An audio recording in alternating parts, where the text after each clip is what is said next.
This episode is sponsored by Fenrir Canine Leaders, where Animal Watch viewers will be able to get 10% off their online training courses. Keep watching to find out.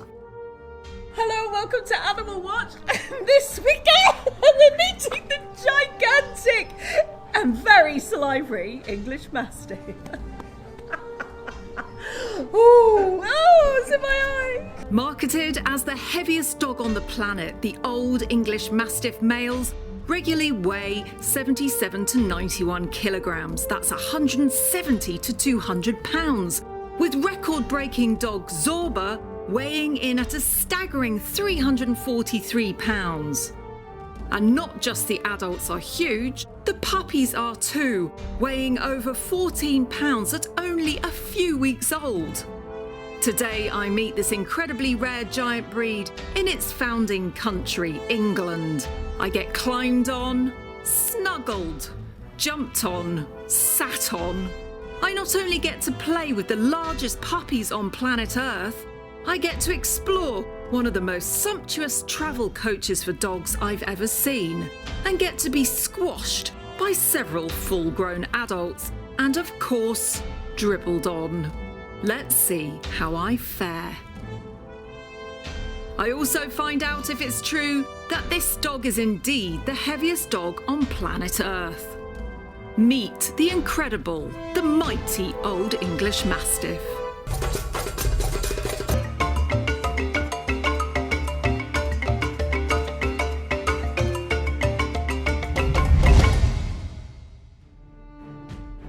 The Old English Mastiff, known the world around as the heaviest dog in the world, with world record-breaking dog Zorba tipping the scales at 343 pounds.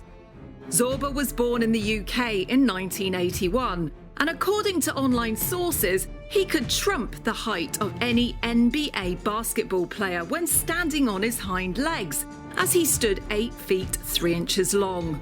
And when his feet were on the ground, his back reached a staggering 37 inches at the shoulder. He lived to an amazing 13 years of age, which also quashes the myth that these dogs all die young. What an extraordinary dog.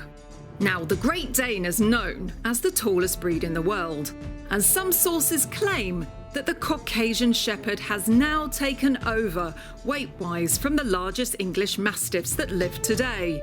So in this episode of Animal Watch, we see if it's true or myth that the English Mastiff is always going to weigh in as the heaviest dog, or whether Zorba was a one-off.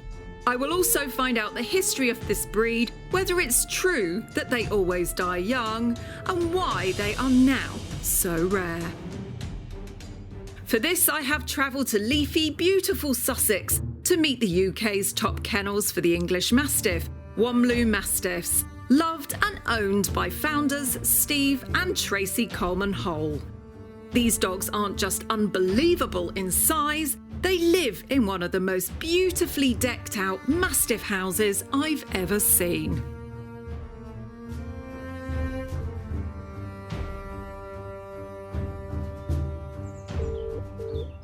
Hello. Hello, hi, it's Anneka from Animal Watch. Oh, hi. Okay, I will open the gate and let you in. Oh, brilliant, thank you. Thank you, cheers, bye. How exciting.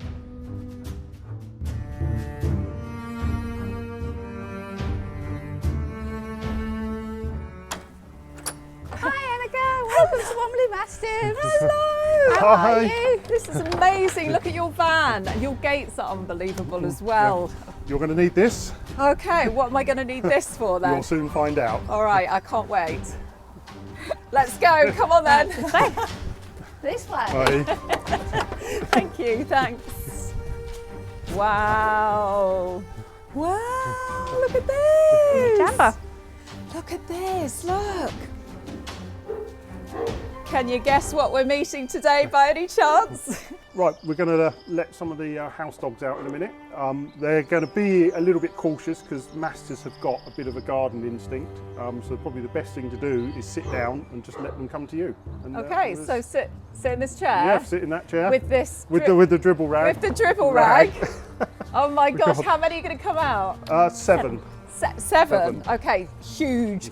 Mastiffs. Okay, I'm ready. I'm ready with my dribble rag. Here they come. Come there, babies. Steady, steady, steady, steady, steady, steady.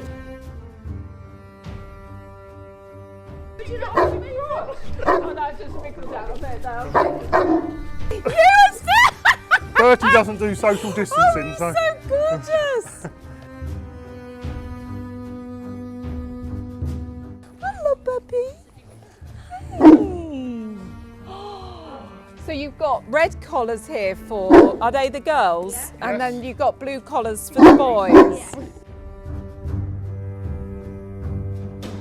Whoa! That bark!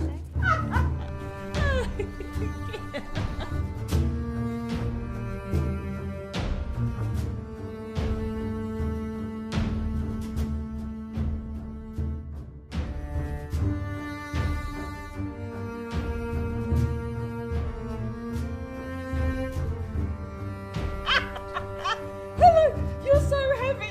Oh my God. They'll do the minimum to protect you. So first off, they'll place themselves between, they'll put head and shoulders in front of you. And if you kept coming, they'd then try and put their whole body between you and me, if they thought you were a threat. And then if you still kept coming, you'd get nudged in the belly. And then it will be absolute minimum force unless they're really pushed to it. So biting from a Mastiff's point of view is a last resort. Wow, that's amazing. That shows what their character is as true guarding dogs. Yeah. So this is Blossom, and I came and I picked her up, didn't I, when she was only 8 weeks old, and she was huge for an 8-week-old puppy, but I don't think I'm going to be able to pick her up now. Are you sure? 6 months old and she's this big already. She's like the size of a Labrador. And she's like, how dare you say that? How dare you say that? I was amazed to see how large Blossom had become, as I had visited Tracy and Steve several months ago when Blossom was a tiny baby. Now, I'm saying tiny in inverted commas, as these puppies were anything but tiny. I had been thrilled to meet these heavyweight youngsters, which had included both Blossom, with the pink collar, and Eileen, then called Buttercup, with the orange collar, another puppy destined to be homed by the Fenrir dog channel and dog trainer Will Atherton.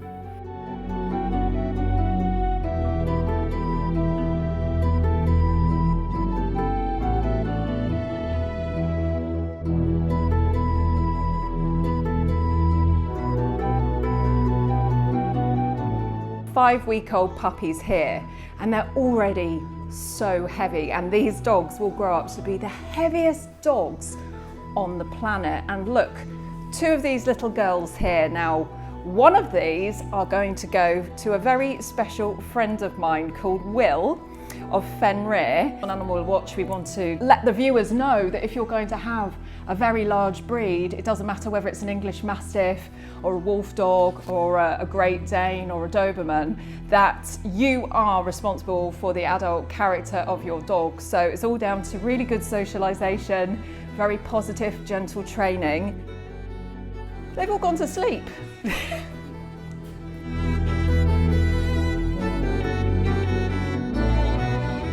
So I'm back here and the puppies are now 8 weeks old. And oh my gosh, they've grown so much, but their teeth are so spiky now. But they are so lovely. Have you ever seen such large puppies for an 8-week-old? They do a lot of playing, they wake up, they jump on each other, go a little bit nuts like this, but then go straight back to sleep. And the wonderful thing is they must be very intelligent. They've been house trained already. Blossom here is staying. Look how huge she is. I can barely pick her up. Will picked up Buttercup shortly after we filmed, and she is now called Eileen, and this is her with him now. You can find her Instagram here, at Eileen the Mastiff. Now, Animal Watch will be closely following Eileen's story as she grows and is trained to be a perfect large companion dog. We will be giving you details later in the show on how you can get 10% off Will's online courses at Fenrir Canine Leaders, so stay tuned. So as you can see, Mastiff puppies are huge to start with, and just because they look like they sleep a lot, there is more than you think that goes into keeping one. So who better to talk to than the Womloo teen down in their beautiful garden? That is after I get to meet even more English Mastiffs who this time want to climb all over me. Are you ready for some more? Okay, bring it on.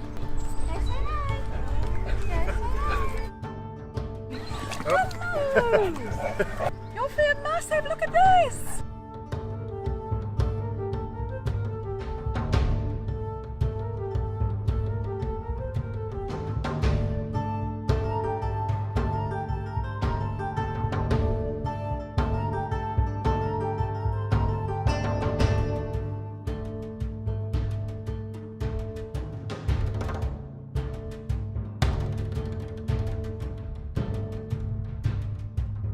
Now this breed has become a rarity, so despite their rich history, certain troubles have brought them to be on the KC Vulnerable Breeds list.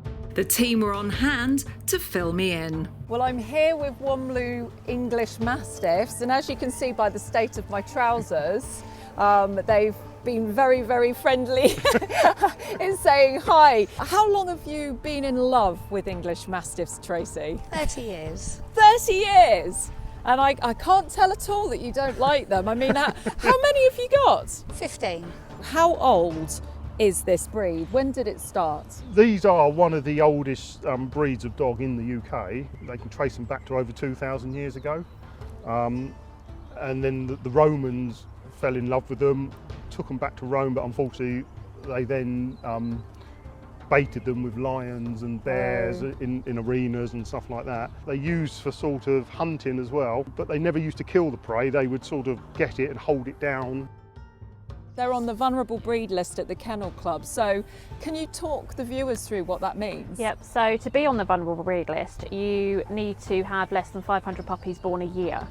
Unfortunately, Mastiffs now, we think last year, are around 100 puppies for the entire year in the UK. The less that we have born, the more vulnerable we become. And we don't have the breeders, unfortunately. So very, very rare. Very rare. They're very big in America, but they have a lot of backyard breeders in America, unfortunately. People just want a massive dog, yep, don't they? They don't really think about what it entails and the care and the work. And we always recommend find a breeder, contact a breeder, ask to go and meet the breeder. Go to their home, meet the breeder, meet the dogs, and then get put on a waiting list. Because all good breeders have got a waiting list. They're very hard to rear. You literally have to live with the puppies for at least the first 3-4 Why weeks. is that? So purely the size of the mum compared to the size of the puppies. So you've got to be in there in the whelping box with them because the mum rolls over. Really? And she can squash them? Yeah, she can squash them, suffocate them. Wow.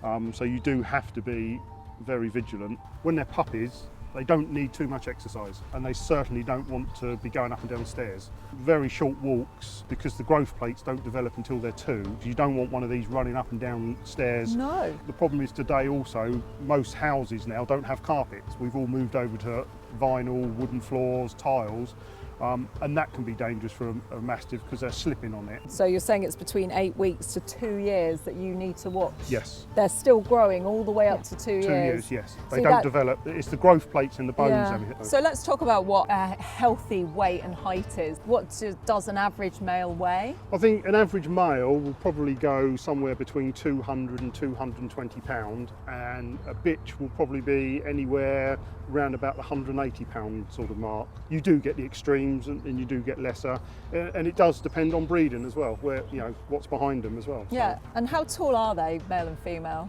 The males can go anything up to about 36 inches. That's tall. That is tall. That's really tall. Up to the shoulder. And the bitches are probably between 32 and 34. And of course, they are very, very big breeds, and that always brings up the question of life expectancy. So what would you say a good life expectancy is for one of these? We've had them to the age of 13. We've lost them at the age of 2, but on average I would say about 8 or 9, to be honest. For males, girls, I would say Most of the girls that I've owned over the past have sort of been up to about 12. Really? Yeah, because Is that because they're just because smaller? they're smaller, yeah. What are the sort of things that these breeds encounter, which obviously when you have a good breeder you get less of these problems, but you'll have bloat, won't you? Touch wood, we've only ever lost one dog to bloat. We feed raised bowls. It's the exercise. Don't exercise an hour before, don't exercise an hour after. Some dogs are just susceptible to it, unfortunately, no matter what you do. The other thing that you guys always recommend testing for is cystinuria. Cystinuria is when they form cystine stones. Okay. Well, they're crystals. And the girls can pass them, but the boys, it can cause blockages. They get little stones in their bladder. It can get blocked and they can collapse. And Really? you literally have to take them to the vet, open them up and they take out handfuls of stones. It's Wow. awful. What, darling, am I ignoring you? We always recommend puppy socialisation and training when they're young. A Mastiff is very intelligent. People don't think they are, but they are. They will walk till heel absolutely fine. They will protect their owner. So, you know, if they feel threatened or anything, they will bark. And they'll put themselves between you and the threat? Yeah, they do tend to. If somebody's thinking of having one of these, they've got to be prepared for saliva going everywhere. To be honest, it's quite decorative in the house because you turn the lights on and it all glistens, so hence why we call it Mastiff glitter. When they have a drink, they drink a cupful, the rest goes over the floor and then hangs from them, but you soon get used to it, to be honest. So you've got to really love the dogs, though, because it can't really be for somebody that's overly fussy of No. their house. They molt a lot. Yeah. Lots of fur, Yeah. lots of saliva. The hardest thing is if you want to go out for the evening, dressed up smart, trying to get out the house without getting covered. That's an art we've got down to. It's a military operation just to get out so you don't turn up to a party covered in saliva. Some of them are a little bit guarded to start with, others have a bit more open personality. What would you say is like the typical welcome that you would get from an English Mastiff? They should be a little bit standoffish, just suss things out and then approach you just to make sure there's no danger, because they have got that guarding instinct in the breed. You do get the odd one that will just come running up and jumping all over you. If you weren't here and you had a few of them out in the yard and you had somebody try to gain access to your property, are you quite confident that they would see them off? Oh, 100%. Let's talk about stubbornness then. So I can imagine then if they get up on the sofa and you've let them get up there too much whilst they've been growing up with you, then it gets to a point where you go, come on, and they just go, no. No, you end up sitting on the floor watching the tellies. Edgar's the worst for if he doesn't want to come in, he will sit down and you won't move him. Right, and that's a very common trait, isn't it, in Mastiffs in general, is a stubborn trait. What's your tricks to get them to move? Food. You can train them, they're very intelligent, but trust me, it can be the most trained Mastiff in the world. If it doesn't want to come in, you've got to bribe it. They don't like things to change within the house. You can have the same front room for 5 years, you can hang a picture on the wall, they will not go anywhere near it. They normally just stare and bark at it. Really? Yeah, they are. That's They're amazing. creatures of habit. Yeah. So. Or your Christmas tree. Yep, Christmas tree. First time we put a Christmas tree in the front room, dogs wouldn't come in. They are gentle giants and they crave human companionship. Aww. So, you know, you always, if you have a Mastiff, it always wants to be by your side. It's like having another human in the house. Oh. They are big babies, to be So honest. much soul, yeah. right? Yes. So today I had met one of the largest breeds in the world, and with this breed comes great responsibility. And this means just how important it is to train your puppy right from the start. Many people struggle, and certainly with social distancing, dogs have suffered with socialisation and training. So I'd like to recommend the online Fenrir's Perfect Puppy course, as it can simplify the whole process, providing a step-by-step guide covering the entire first year of your puppy's life. Here's Will of Fenrir, introducing himself alongside Eileen, his beautiful English Mastiff you saw earlier in the show. Hey guys, this is my English Mastiff puppy Eileen, and if we're just meeting, my name's Will Atherton. I'm a canine behaviourist and I'm the founder at FenrirCanineLeaders.com. And both me and Eileen are super excited to be working with Anneka, and we both can't wait to share her journey of her growing up to be the perfect canine companion over on Animal Watch. Eileen is already well into her progress of following my own Perfect Puppy course, where we go through the entire first year of exactly how to raise perfect canine companions, from obedience, manners and socialisation, step by step, everything it takes to come out the other end of what is ultimately a very difficult experience raising puppies, with one that is incredibly rewarding, and you're rewarded with a lifetime of wonderful experiences with the canine companion that you've dreamed of. So when you do the online training course, you will know just what you need to do with your puppy so you can get it right first time. So today, Animal Watch would like to offer you, our viewers, a very exciting 10% off this course when you click through on this link, which I will also write in the description below the episode, as it's a very long link. And remember to use the special code Animal Watch, which will automatically take the 10% off when you check out. Good luck with training your puppy and making him or her into a model citizen. Send your photos of your puppies being trained into my Instagram and I will be sure to put them on my story at Anneka Svenska Official. Now, before I was to go, I really wanted to explore the sumptuous dog coach that I'd seen sitting in the driveway, blinged up to the nines with logos and soft carpets inside.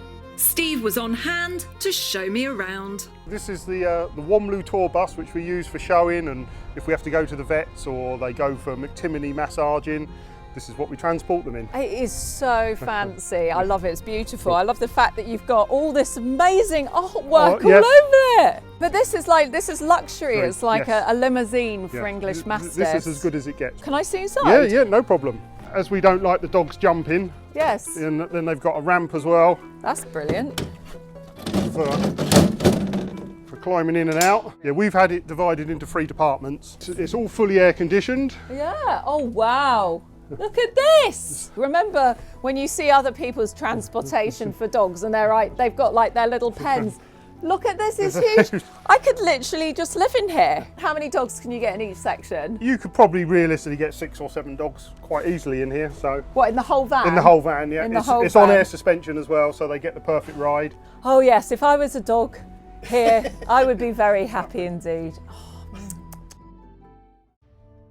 Well, I've had an amazing time meeting these beautiful giant English Mastiffs, and of course they're very, very vulnerable, and as we've been discussing here, you need to do your research before having one of these dogs because you need to go to the best people with the best advice. I mean, here at Womlu, they're amazing.